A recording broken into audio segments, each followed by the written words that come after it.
ഇരട്ടപ്പേരുകളുടെ പരട്ടക്കാലം എന്ന് ഞാൻ ഉദ്ദേശിക്കുന്നത്. പരട്ട എന്ന വാക്കിൻ്റെ അർത്ഥം ഒരു പന്ന കാലഘട്ടം. എല്ലാവർക്കും, നല്ല ആളുകൾക്കും ചീത്ത ആളുകൾക്കും എല്ലാം ഇരട്ടപ്പേരിടുന്ന ഒരു കാലഘട്ടം ഉണ്ടായിരുന്നു. അതായത് 1977-80 കാലഘട്ടം. ഞാനൊരു 8ാം ക്ലാസ് മുതൽ 10ാം ക്ലാസ് വരെയുള്ള ഒരു കാലഘട്ടം എൻ്റെ ഓർമ്മയിൽ പറയുകയാണെങ്കിൽ, ആ കാലഘട്ടത്തിൽ നല്ല ആളുകൾക്കും ചീത്ത ആളുകൾക്കും എല്ലാവരും ഇരട്ടപ്പേരിലാണ് അറിഞ്ഞിരുന്നത്. ഇനി എന്താണ് അത് ഇപ്പോൾ ഓർക്കാൻ കാര്യമെന്നുള്ളത് ഞാൻ നിങ്ങളോട് പറയാം. എൻ്റെ കൊച്ചുമകൻ നീലകണ്ഠൻ്റെ ക്ലാസ് ടീച്ചറിൻ്റെ പേരെന്താണെന്ന് ചോദിച്ചപ്പോൾ അവൻ പറഞ്ഞു മിസ് ലെപ്പീൻ എന്നാണെന്ന് പറഞ്ഞു. ഇവിടെ ടീച്ചർമാരെ ടീച്ചർ, സാറ് ഇങ്ങനൊന്നും വിളിക്കാറില്ല. എല്ലാവരെയും, എല്ലാ ടീച്ചർമാരെയും പേരിട്ടാണ് വിളിക്കുന്നത്. അതായത് മിസ് ലെപ്പീൻ, മിസ് ആരോ, മിസ് അലി ഇങ്ങനെയൊക്കെയാണ് വിളിച്ചിരുന്നത്. ഇവിടുത്തെ ഒരു പൊതു നിയമം അതാണ്, ടീച്ചർ സാർ എന്നൊന്നും വിളിക്കാറില്ല. അപ്പോൾ അത് കേട്ടപ്പോൾ ഞാൻ എൻ്റെ ഹൈസ്കൂളിൽ പഠിച്ച ഒരു ഓർമ്മ എൻ്റെ മനസ്സിൽ ഇങ്ങനെ ഓടിയെത്തി. ആ കാലഘട്ടത്തിലും ഹൈസ്കൂളിലുള്ള ടീച്ചർമാർക്കും ഈ ഇരട്ടപ്പേരിടാൻ PhD കിട്ടിയ ആൺപിള്ളേരുണ്ടായിരുന്നു നമ്മുടെ സ്കൂളിൽ. അതായത് ഞാൻ പഠിച്ചത് കൊല്ലം ജില്ലയിലെ കുന്നത്തൂരുള്ള നെടിയവിള VGS സംഭിയോദയത്തിലായിരുന്നു ഞാൻ പഠിച്ചത്. 77-80 കാലഘട്ടം, 1977-80 കാലഘട്ടം. എൻ്റെ ഓർമ്മ പെട്ടെന്ന് ഈ കൊച്ചുമോൻ ഓരോ കാര്യങ്ങളൊക്കെ പറയുമ്പോഴും അവൻ പഠിക്കുമ്പോഴും ഒക്കെ ആ സ്കൂൾ ജീവിതത്തിലേക്ക് ഓടിപ്പോകാറുണ്ട്. അപ്പോൾ ആ ഒരു സമയത്താണ് എൻ്റെ മനസ്സും അങ്ങോട്ടേക്ക് ഓടിപ്പോയി. ഇനി എനിക്ക് ഓർമ്മയിലുള്ള ചില സാറുമാരുടെ ഇരട്ടപ്പേരിങ്ങനെയായിരുന്നു. അത് ആർക്കാണ് എന്താണ് എന്നുള്ളതൊക്കെ നിങ്ങൾ ഊഹിച്ചെടുത്തുകൊള്ളുക. A+B² introduction. അതെ, A+B² ആർക്കായിരിക്കും ഇടുന്നതെന്ന് നിങ്ങൾക്ക് ഊഹിക്കാവുന്നതേ ഉള്ളൂ. അതുപോലെ തന്നെ ഇൻട്രൊഡക്ഷൻ, അതൊരു ഇംഗ്ലീഷ് സാറിനിട്ട പേരാണ് ഇൻട്രൊഡക്ഷൻ. അത് പറയാൻ കാരണം, സാർ എപ്പോഴും നിങ്ങൾ ഇൻട്രൊഡക്ഷൻ എഴുതിയോ, ഇൻട്രൊഡക്ഷൻ പറയൂ, ഇൻട്രൊഡക്ഷൻ വായിക്കൂ, ഇൻട്രൊഡക്ഷൻ്റെ സ്പെല്ലിംഗ് എന്താണ് തെറ്റിച്ചത്. സാർ ഒരു ക്ലാസ്സിൽ വന്നാൽ ഒരു 100 വട്ടം ഇൻട്രൊഡക്ഷൻ എന്നുള്ള വാക്ക് ഉപയോഗിക്കും. അപ്പോൾ ആ സാറിന് ഇൻട്രൊഡക്ഷൻ എന്ന പേരിട്ടു. പിന്നെ ഹൈ ഹീൽഡ് ചെരുപ്പിട്ടുകൊണ്ട് വരുന്ന ഒരു ടീച്ചർ ഉണ്ടായിരുന്നു. ആ ടീച്ചറിന് പേരിട്ടു പൊക്കിത്തട്ടി. അതുപോലെ തന്നെ സോഷ്യൽ സ്റ്റഡീസ് ടീച്ചറിന് 2 പേരുണ്ടായിരുന്നു.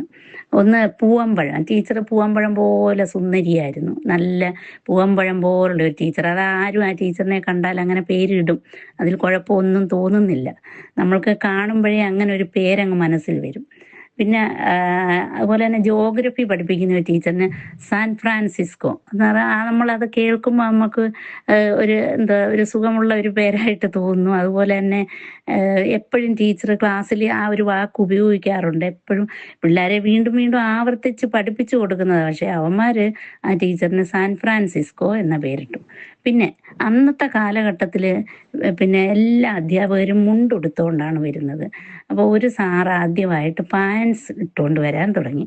അപ്പോൾ ആ സാറിന് 4 legs എന്നുള്ള പേര് കൊടുത്തു. അതുപോലെ തന്നെ ബയോളജി പഠിപ്പിക്കുന്ന ടീച്ചറിന് മെഡുല ഒബ്ലോഗേറ്റ എന്ന പേര് കൊടുത്തു. അതുപോലെ തന്നെ വായി വെച്ച് ഇങ്ങനെ ചവച്ച് നമുക്ക് പുറത്തോട്ട് ശബ്ദം വരത്തില്ല ഒരു ടീച്ചർ. പിന്നെ എന്താണ് പഠിപ്പിക്കുന്നതെന്ന് നമുക്കറിയത്തില്ല, ചുണ്ട് ചുവ ഇങ്ങനെയുള്ള പറയത്തതേ ഉള്ളൂ. അപ്പോൾ ആ ടീച്ചറിന് ചുവാങ് ചൂങ് എന്ന പേരും ഈ PhD കിട്ടിയ ആളുകൾ കൊടുത്തു. അപ്പോൾ ആ ടീച്ചർമാരെ മാത്രമായിരുന്നില്ല ഇരട്ടപ്പേരിൽ അറിയപ്പെടുന്നത്. നമ്മളുടെ നാട്ടിലുള്ള ഓരോ കൊച്ചാട്ടന്മാരെയും അമ്മാവന്മാരെയും അപ്പൂപ്പന്മാരെയും എല്ലാം ഇരട്ടപ്പേരിട്ടാണ് ഓരോരുത്തർ വിളിച്ചത്. അതിൽ ചില ആളുകൾ അത് ബുദ്ധിമുട്ടൊന്നുമില്ലായിരുന്നു. അവരത് കേട്ടാൽ അവർക്കുള്ള പേരതാണെന്നുള്ള രീതിയിൽ അതൊന്നും മൈൻഡ് ചെയ്യാതെ അങ്ങ് പോവുമായിരുന്നു. അതായത് എൻ്റെ നാട്ടിലെ ചില ആളുകൾക്ക് കോടാലി, കത്താള്, പൊട്ടക്കണ്ണൻ, മൊടന്തൻ, പിന്നെ അതുപോലെ തന്നെ ജീവിക്കൊച്ചാട്ടൻ, എങ്ങനെ നരയൻ, പുലി, തേങ്ങാത്തലയൻ, മത്തങ്ങ വയറൻ, ഇങ്ങനെയൊക്കെയുള്ള പേരുകൾ ഉണ്ടായിരുന്നു. എനിക്കിപ്പോൾ ഓർക്കുമ്പോൾ അങ്ങ് ചിരി വരികയാണ്. പിന്നെ അവരെ നേരിട്ട് അങ്ങനെ വിളിച്ചാൽ പോലും അവർക്ക് ആ ഒരു ബുദ്ധിമുട്ടും അവർക്കുണ്ടാകാറില്ല.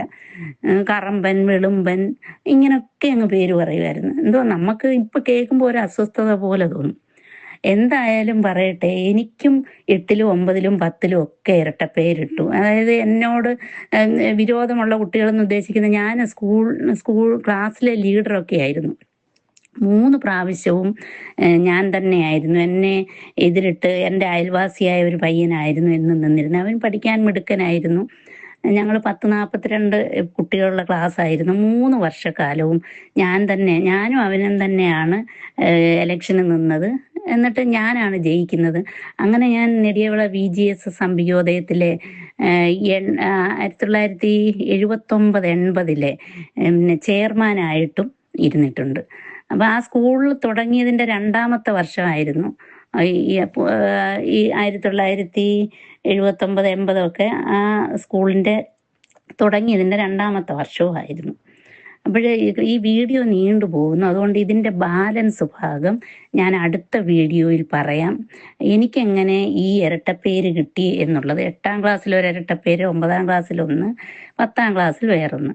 പിന്നെ വേറൊരു കാര്യമുണ്ട്, ഈ ഫലമുള്ള മാവിലെ കല്ലെറിയൂ എന്ന് പറയുന്നോണം നമ്മൾ ഒരു എല്ലാ കാര്യത്തിലും ഇങ്ങനെ മുൻപന്തിയിൽ നിന്നതുകൊണ്ടാണ് എനിക്ക് ഈ ഇരട്ടപ്പേര് വീഴാൻ. കലയിലായാലും പഠിക്കുന്നതിലായാലും പിന്നെ പ്രസംഗത്തിലായാലും രാഷ്ട്രീയത്തിലായാലും എല്ലാ കാര്യത്തിലും ഞാൻ മുന്നിട്ട് നിൽക്കുമായിരുന്നു. അപ്പം അതുകൊണ്ടാണ് എനിക്ക് പ്രത്യേകിച്ച് ഈ ഇരട്ടപ്പേര് വീഴാൻ കാരണം. അപ്പം എൻ്റെ 8ലെയും 9ലെയും 10ലെയും ഇരട്ടപ്പേര് എന്താണെന്നും അത് കിട്ടാനുള്ള കാരണം എന്താണെന്നും ഞാൻ അടുത്ത വീഡിയോയിൽ നിങ്ങളോട് പറയുന്നതായിരിക്കും. ഞാൻ ഇവിടെ നിർത്തുന്നു. കാരണം ഈ എൻ്റെ വീഡിയോ കാണുന്നവരെന്നോട് മെസ്സേജ് അയച്ചും വിളിച്ചും പറയുന്നുണ്ട്, ഇച്ചിരി സ്പീഡിൽ പറയണേ, സ്പീഡ് കുറയുന്നു, അതുപോലെ തന്നെ ലെങ്ത് കൂടുന്നു, ലെങ്ത് കുറച്ച് പറയാനാണ് പറയുന്നത്. അത് ഉണ്ട്.